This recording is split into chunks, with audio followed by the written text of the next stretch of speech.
Billionaire reveals insane truth behind California fires.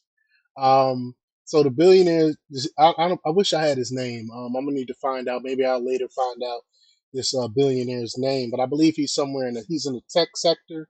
I'm sorry, I don't know his name, but he talks about what he believes is the reason these California fires are happening.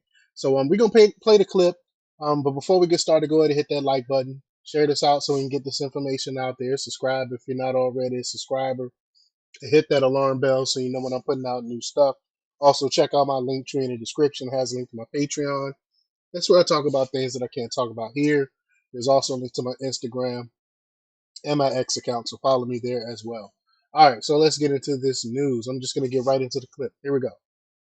I'm not very sympathetic to there were 100-mile-an-hour winds. Not because it's not true, but there's been enough modeling that we know that these kinds of outlier weather events are happening in greater and greater frequency. Remember that crazy apocalyptic video of that exact same part of Southern California in 2018 burning?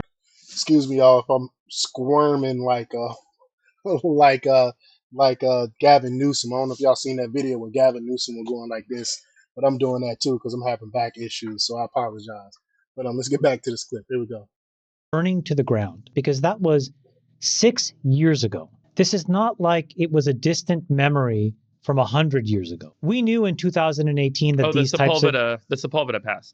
so Yeah. this idea that we were just lollygagging around and got caught off guard by 100-mile-an-hour winds, to me, is completely not an acceptable answer. We knew in 2018 that these things could happen. We knew across the rest of the United States that these outlier weather events were happening in greater and greater frequency.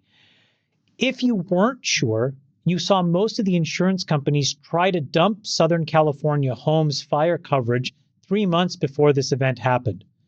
Facts. That's a great point. That's a great point. I can't remember if I did a video on it or what, but I know I definitely mentioned it before. How California insurance companies dropped the fire coverage, so they knew about the potential. They knew about this. You don't think our government have access to that same information?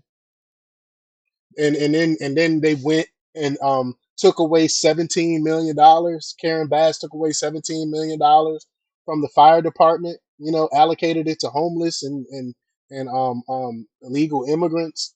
And then they dried out they closed down, shut down the reservoirs and dried them out and closed off all those things. They intentionally wanted this to happen. It seems like, or either that, or this is one of the most incompetent administrations. I'm talking about Gavin Newsom and Karen Bass, the mayor of LA.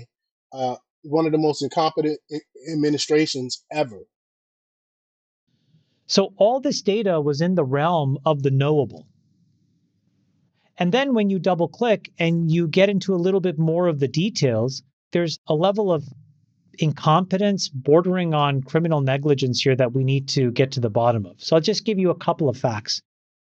In the 1950s, the average amount of timber, so wood, that was harvested in California was around 6 billion board feet per year. In the intervening 70 years, that shrank to about 1.5 billion board feet. And so you'd say, okay, well, that's a 75% reduction. We must be making a very explicit stance on conservation. It turns out that that's not entirely true, because what it left behind was nearly 163 million dead trees. Dead. Wow. Like gone. And so you would say, And they're not allowed to do anything about those dead trees, that brush. They're not allowed to do anything about it because of these crazy environmentalists. well, those things should have been removed. And the problem is that then there's this California Environmental Quality Act, CEQA, hopefully I'm pronouncing this right. Yep. And a whole bunch of these other regulatory policies that limited the ability of local governments and fire management to clear these dead trees and vegetation. And I think that that's a really big deal. And when you double click on that, here's where you find the real head scratcher. Okay? Multiple bills, AB 2330, AB 1951, AB 2639, all rejected by the Democrat-controlled legislature, or worse, vetoed by Governor Newsom, that would have exempted these wildfire prevention projects from CEQA and other permitting issues. Then there were other bills to try to minimize the risk of fires by burying power lines underground. SB 1003, as an example, went nowhere, didn't even get to the governor's desk. So I'm just a little bit at a loss to explain these two bodies of data. One is everybody can see that these events are happening. Yep. Southern California lived through this exact type of moment just 6 years ago. Yep. All the bills that are meant to prevent this are blocked or vetoed. This is the ultimate expression of negligence and incompetence. Facts. Facts. I 1000% agree with everything he said.